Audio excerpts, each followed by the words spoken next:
har en overraskelse til dig. Er du ikke til kemo? Nej, kemo er jo slut. Jeg tager bare en taxa til det. Husk at få en kvittering. Han er ikke et møgsvin. Man skulle da ikke tillade sig, jo. Han burde sgu få et par rockere til at give ham en huskekage.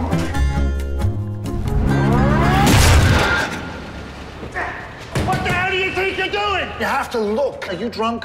No, I'm not drunk. What's wrong with you? Jeg skal til Italien. Min datter skal giftes. Well, my son's getting married in Italy. I'm Philip. Ida. Hej! Hej!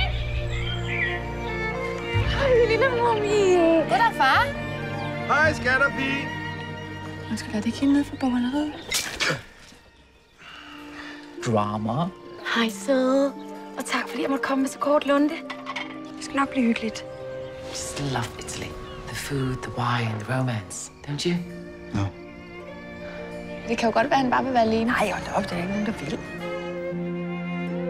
Mor, Hvad er der? du ser pæn ud. Derovre.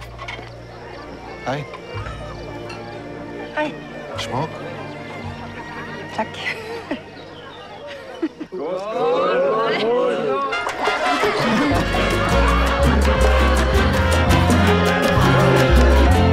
Kan du komme ned på sofaen?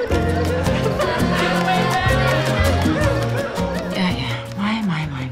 Man må altså godt have sex, inden man bliver gift. Det ved du godt, ikke? Skulle du ikke gå med seng? Hvorfor det? Til gengæld har du et fantastisk hår. Det er meget smukt. Det er en peruk.